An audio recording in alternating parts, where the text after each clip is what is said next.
everyone, welcome back. Well, for those of you who are not aware, last year I built this new storage shed, and I got to tell you, it was a do-it-yourself project that I had a couple of neighbors that have cabins nearby that pitched in, along with my dad, and as well I think my mother and other people decided to pitch in as well when needed.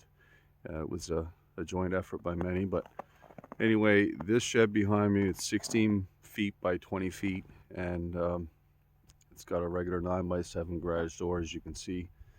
And it took just probably less than a week, I guess, to get it in and out of the weather. And it took some time and to get everything as to where I wanted it today. Unfortunately, it's still not insulated. It will be insulated in the coming months. It's minus 15 right now. Actually, I'm just hearing a coyote call behind me. You probably won't be able to pick it up on the camera, on the audio, but there is a coyote nearby that's calling. Anyways, yeah, this shed, it was well overdue.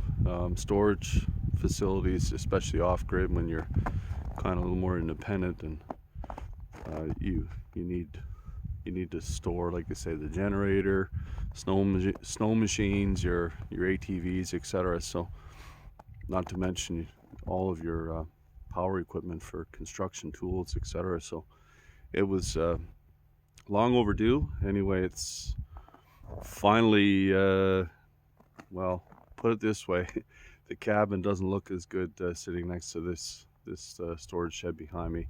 And as you can see, I've got solar panels moved now. They're up, and there's much more power coming in, especially this time of the year with the sun here in the northern hemisphere, reduced hours and a lower angle. So anyways, without further ado, I'm going to share with you some footage. I'll try to keep this video short, and hopefully in the coming days, coming weeks, I'll have more footage to share with you.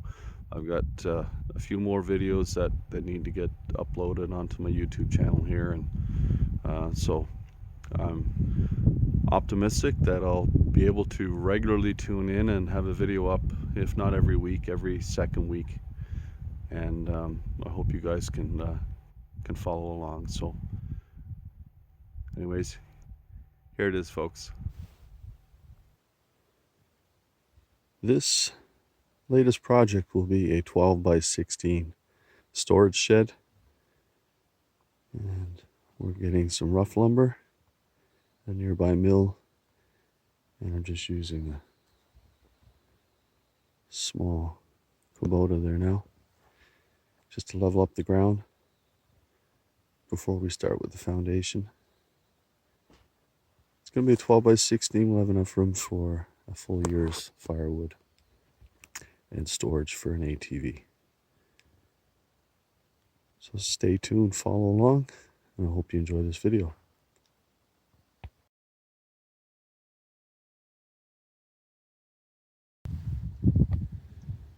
Hi everyone, so this is day 2 of the storage shed build, 16 feet by 20 feet.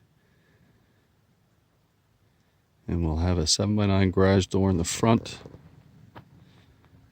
and an entry door here on the west side, 36-inch. So it's all rough lumber from a nearby mill, and good quality lumber. We'll be using a ridge pole where it's only 16 feet wide and 20 feet long. We won't be making truss type rafters. It also saves on building material. We're just waiting on some cement blocks now. This is just temporary blocking, just to get the joists put in place. And as you can tell, on our center beam, slightly higher. And once I get the blocks in place there and put the floorboards on to sturdy it up, I can use a trolley jack or a bottle jack on the exterior to level it up. Just a little simple trick there. And once this is all put down with the floorboard, the 1-inch board, where my joins are on the beam, I'll just screw the boards down. And that way, if I ever need to access to jack it up or put a shim in, much easier than trying to pull the nails up. Another little trick for you guys. Stay tuned. This video will be the building process of my storage shed, and it will include storing my winter's wood, getting it out of the weather. Been using tarps for years, and it gets very frustrating with snow and ice buildup and mold. So the storage shed will be much utilized, not only for the firewood, but all other machinery and garden tools. So stay tuned.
Hi everyone, so this is an update with the shed build for 2019 here at my off-grid cabin.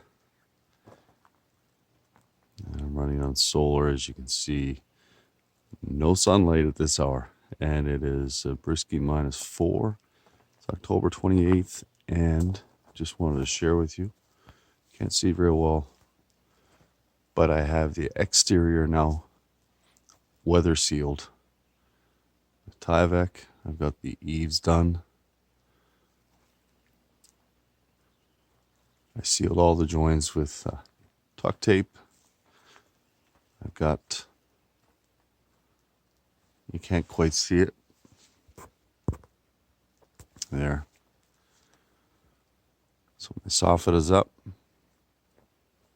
Temporarily just ice and water shield, and of course on the edges I've got some board put on just to settle so that it sticks, because like I say, we're only getting up to 5 degrees Celsius in the daytime. So anyway, just to share with you, this is the subfloor, and I've got some sheeting there to go over top. What I'm going to be doing is painting them outside tomorrow morning in the sun, and hopefully by tomorrow night I can start putting down the floor. I went with the ridgepole design. It's less material, a little more cost efficient, and I still have some work to do. And this center beam here holds my walls together, and I have two tie in with a couple 2x4 straight up to the roof. My gables aren't finished yet, so I still have some studs in place to keep it in case we get some severe winds, which is common in my area here. As you can see, I had some difficulty where I was using rough lumber, some difficulty when I put the top plates on, because a lot of the 2x4s were obviously different thickness, so I had to improvise as best I could. But anyway, I still have the gables to finish with the uprights over each stud going up. And that's what's left of the Tyvek. So anyway, this place will be wired and tied in with my power source. We got the power tools that are wrapped up, obviously, because we have frost tonight. So trying to keep as little as possible in here until I get the floor completed. And I've got the entry door going in right here. And that's going to be picked up in the morning in town. And I went with 7x9 garage door. Still waiting to get that as well. And just to show you, it's important to put in a header, especially a door that's 9 feet wide. So I use 2x6.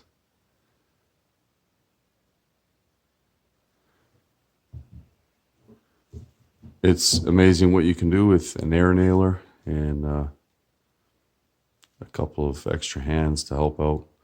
This place went together quite, I would say, well, it's been about 4 days work so far to get to this stage. So anyway, stay tuned as I'll be sharing with you the progress of completing this shed.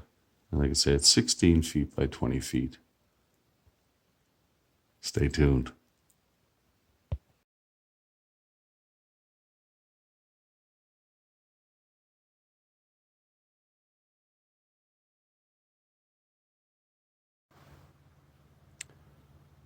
Here, as you can see, I got the hole cut out for the chimney, prefabricated stainless steel chimney to come out through the wall.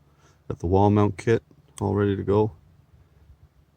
As you can see, I got the stovepipe that needs to be brought up and adjusted. I want to get the outside chimney in place first with the T and the 1 foot extension to go through the wall. And once we get that in place and secured, then we will adjust inside with our flue. So what I did to cut out the center here with measuring tape, I'm not sure if many of you are aware, but that hole there on the 1 inch mark, you can use a small finishing nail, get your center, poke this through, attach the measuring tape to the finishing nail, and get your mark on your tape. And in this case, I wanted 9 3/4. Put your carpenter pencil on the edge of it and just go all the way around. That's how that works. Pretty straightforward. Anyways, stay tuned.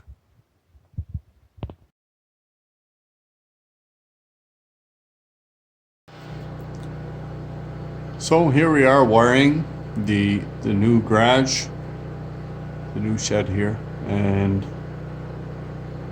decided to go with all pull string lights for the interior. Got the electrical running over, and all the wiring is ran. So when I do decide to sheet in the interior, I haven't got to worry about all the electrical. So wire stables, as you can see, and I'm running over all the way. That's my first light switch right there. That will be the power source to everything here in this garage.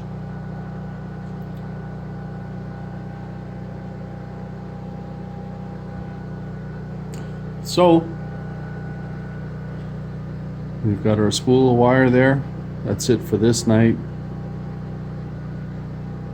May need one more spool.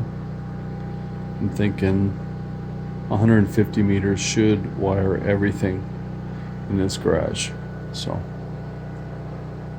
anyway, without further ado, we should have the lighting.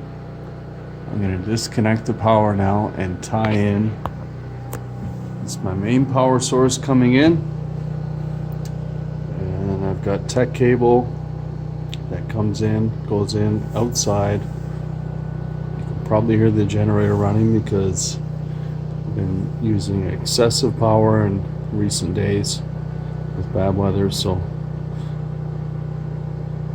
I'm not on solar power at the moment, but once this gets tied in, we should be laughing and should have some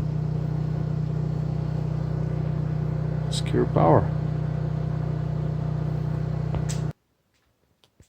Hi everyone, welcome back. We are working this evening on our workbench here inside the new storage shed. I've got basically all the interior electrical work is done. I have 6 plug-in outlets. I've got a few work lights. So the workbench is just going to be 8 feet long on that side, and it's only 15 inches coming out. And that way it doesn't disturb garage door. I'll still have the full 9 feet opening. And of course the TV is already in place. Every man needs a big screen in their garage, so. And I still have the heat shield that needs to be painted with high heat enamel and secured on the wall and behind the wood stove.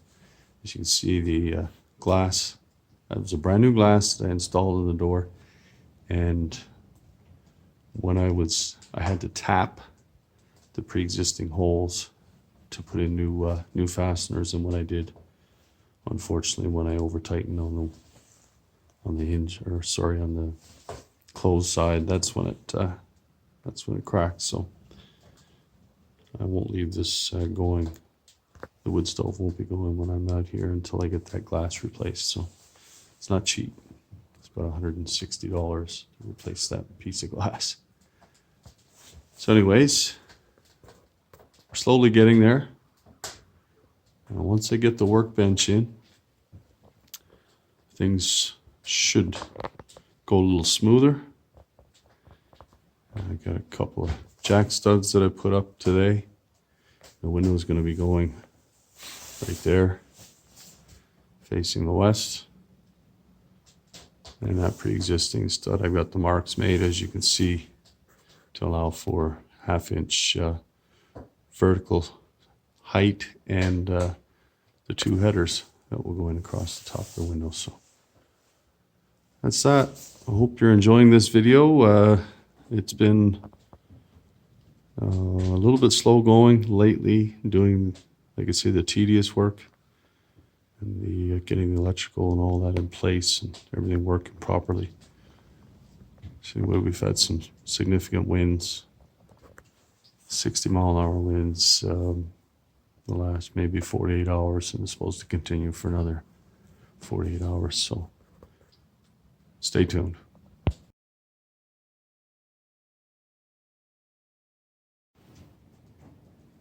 Welcome back. So here we just completed the protective heat shield, the heat barrier behind the wood stove here in the new shed, and I used 1-inch copper in behind as a spacer for the wall, and I used high heat enamel on that corrugated metal. So everything's up to code now and should be safe, even though I've got more than 18 inches from the back of the stove to the wall. There's much more than that, but I wanted to ensure it was extra safe, and I didn't want the studs and the exterior sheeting to prematurely dry out from the heat. As you can see, I've got a dryer rack put up behind. That's all metal. It's secured to the rafter. So just to share with you the progress, I've got my workbench, everything in place. Got a few shelves up with some LED lighting. I put a few hangers up on the wall My plans throughout the winter months are to bag by bag pick up some insulation and insulate, and then we'll vapor barrier. And perhaps next spring or next summer I'll use 1/4 inch aspenite, we call it here, or the chipboard. It's this board here. I'll pick up some 1/4 inch for the interior walls. I allowed for that when I did the electrical. So all in all, the shed is pretty much complete. I got a few more shelves and hangers there. I guess I could show you what I've got done here. I've got three sections here partitioned off from my firewood. And here in this section here will be 1 cord of the larger round wood, closest, like I say, to the wood burner to dry out quicker, to keep it dry. In the middle I'll probably go with medium-sized round, and farthest away I'll probably go with the smaller split stuff. So I've got enough room there for 3 cord, and I'll still have plenty of room for my full 9-foot garage door. So we are getting there, or we're pretty much where I want to be now. It's the middle of December, so just wanted to share with you the progress of this shed / man cave. So the TV and the dartboard are there for if there's ever any company that decide to visit.